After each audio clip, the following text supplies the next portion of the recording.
Entonces, los gases combustibles que no terminaron de completar su oxidación en la región primaria, finalmente la completan en la región secundaria. Y con esto garantizamos el quemado total del combustible. Esta oxidación total tiene dos efectos. Por un lado,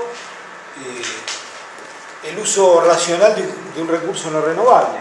Es decir, en la medida que aprovechemos todas las calorías que nos ofrece el gas combustible, estamos haciendo más eficiente el proceso, va a ser menos costoso y vamos a usar mejor un recurso que se agota.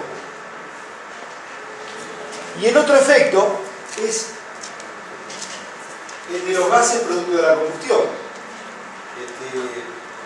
El hecho de liberar monóxido de carbono, por ejemplo, genera dos cosas no favorables, no esperables. Una es el hecho de no poder terminar de oxidar el carbono, hasta el dióxido de carbono, y aprovechar la totalidad de su capacidad de dar calor. Y la otra es el efecto sobre la salud que provoca el monóxido de carbono. El monóxido de carbono es un gas que desplaza el oxígeno cuando se lo inhala a través de los pulmones. Entonces, en vez de formarse oxihemoglobina en la sangre, se forma carboxihemoglobina. Y esto es lo que produce los desmayos, dolor de cabeza y hasta la propia muerte. Así que bueno, esto lo habíamos visto, ¿no? La curva de acá. Bueno, había una curva de los efectos que produce el monóxido de carbono en función del tiempo de residencia en el ambiente y en función de la composición.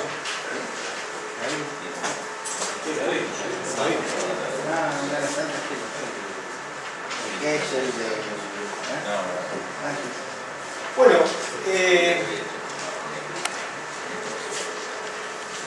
entonces volviendo a la zona de reacción primaria, vemos que hay dos capas que definen el cono, lo que se denomina cono azul.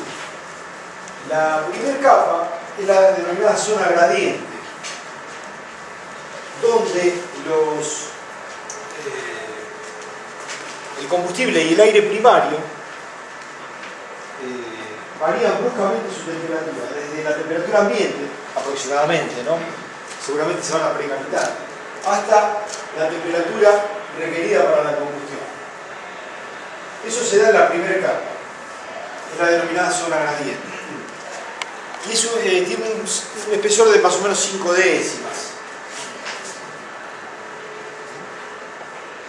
Es lo que se denomina capa gradiente. Entonces la temperatura de la mezcla aumenta bruscamente, aproximadamente desde la temperatura ambiente hasta la temperatura de inflamación en esta zona. Y esta capa es adyacente a la del frente de llama.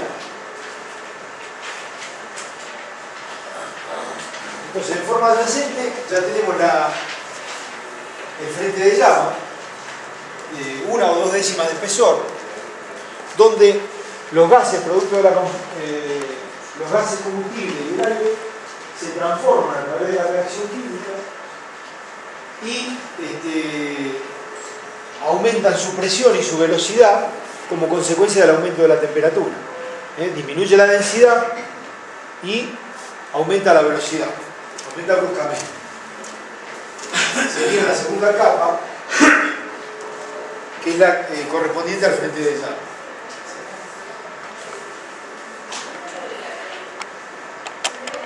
Entonces, como decíamos, esta capa tiene de 1 a 2 décimas de espesor y sufre, en este espacio es donde sufre una modificación muy rápida de su composición. O sea, el metano pasa a dióxido de carbono y vapor de agua.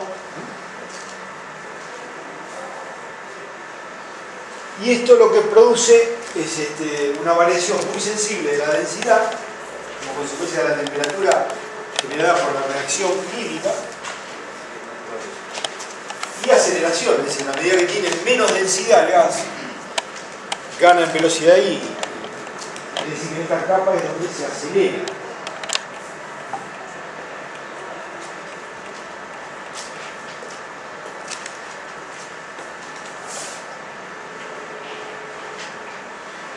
Bueno,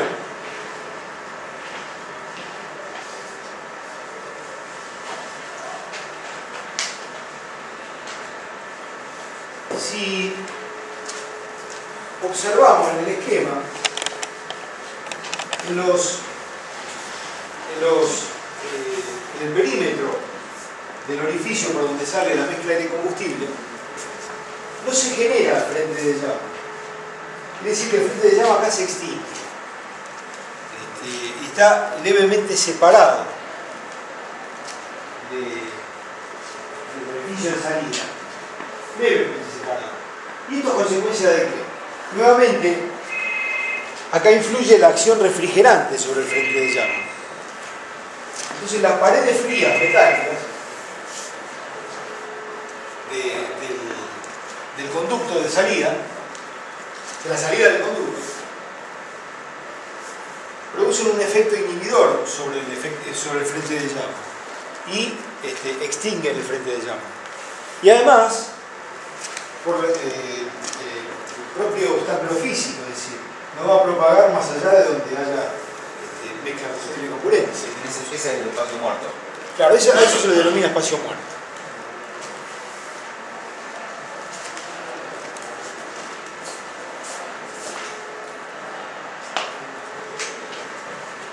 ¿Cómo funcionan los dispositivos que por ahí se ponen que son para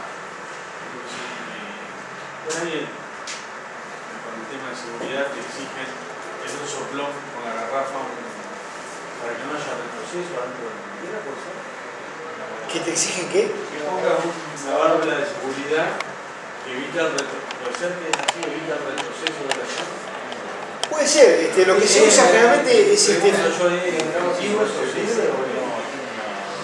puede ser, sí, puede ser dos cosas. Por un lado, el tema de la refrigeración del frente de llama, como veíamos anteriormente. O sea, a la medida que se pongan esponjas metálicas o chapas deflectoras o pequeños tubitos por donde circule la mezcla, pero que en definitiva lo que hagan es enfriar el frente de llama, la llama se va a extinguir. Y la otra podría ser por ahí un orificio calibrado que hace aumentar la velocidad de salida. No, esto se inserta en la manguera, ¿sí? Ah, sí.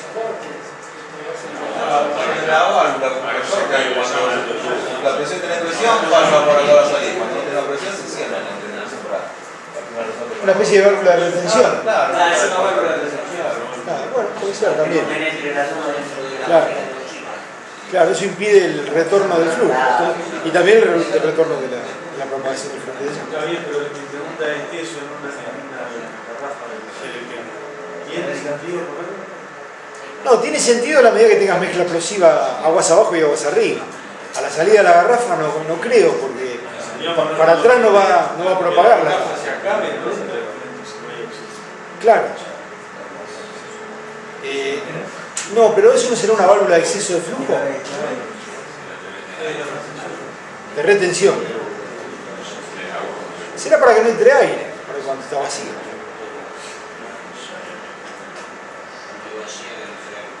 Puede ser eso. Bueno,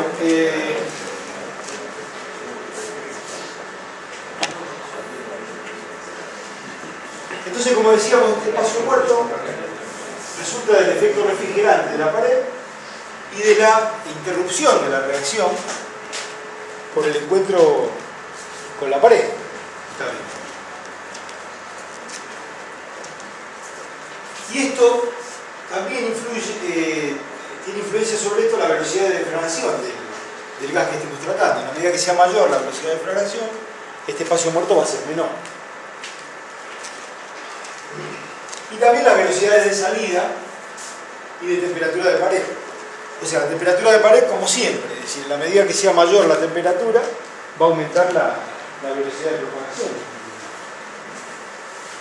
y la velocidad de salida de la mezcla, en la medida que sea mayor la velocidad de salida, va a tender a aumentar el espacio muerto.